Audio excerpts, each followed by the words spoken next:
महाराष्ट्र में बीएमसी चुनाव के नतीजे सामने आ चुके हैं और इन चुनावों में भारतीय जनता पार्टी ने शानदार तरीके से सफलता हासिल की है। महाराष्ट्र के मुख्यमंत्री देवेंद्र फडणवीस ने महाराष्ट्र की जनता का आभार व्यक्त किया है। ये जो चुनाव नतीजे सामने आए हैं, आपने चुनाव नतीजे देखे हैं और आपने देखा होगा कि यहां पर मुंबई में, महाराष्ट्र में ठाकरे ब्रदर्स को जोर का झटका लगा है और यहां पर महायुति की जीत हुई है।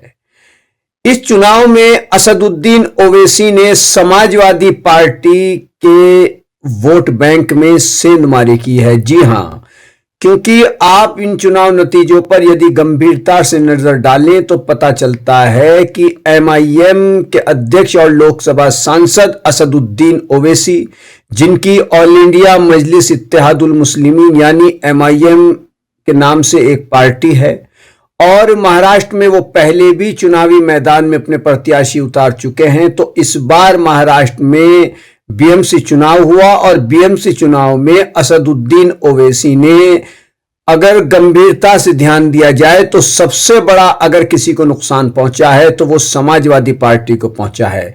समाजवादी पार्टी के गढ़ में असदुद्दीन ओवैसी के कई प्रत्याशी कामयाब हुए हैं, तो कई प्रत्याशियों की जीत में एमआईएम ने एक ऐसा रुकावट पैदा कर दी कि समाजवादी पार्टी जिसके बारे में गंभीरता से सोच रही होगी।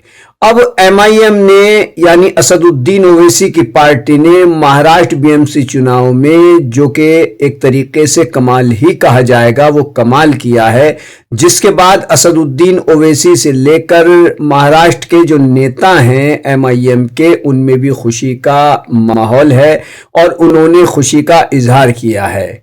तो समाजवादी पार्टी के वोट बैंक में जिस तरीके से असदुद्दीन ओवैसी की पार्टी एमआईएम ने महाराष्ट्र बीएमसी चुनाव में सेंधमारी की है, तो उससे लोगों में यह चर्चा हो रही है कि उत्तर प्रदेश के 2027 के विधानसभा चुनाव में भी एमआईएम पार्टी पूरी मजबूती के साथ उतरने की तैयारी की बात कह रही है। वैसे विधानसभा चुनाव उत्तर प्रदेश में एमआईएम ने पहले भी लड़ा था, लेकिन इस बार तस्वीर कुछ अलग है। बिहार विधानसभा चुनाव में एमआईएम ने काफी बेहतर प्रदर्शन किया और उसके बाद जो महाराष्ट्र में बीएमसी चुनाव हुए हैं, वहां पर आपने देखा ही होगा कि एमआईएम ने कितना बेहतर प्रदर्शन किया और कई सीटों पर उसने कामयाबी हासिल की। तो कई दिग्गज नेताओं को भी उसने चुनावी मैदान में पराजय दी, शिकस्त दी।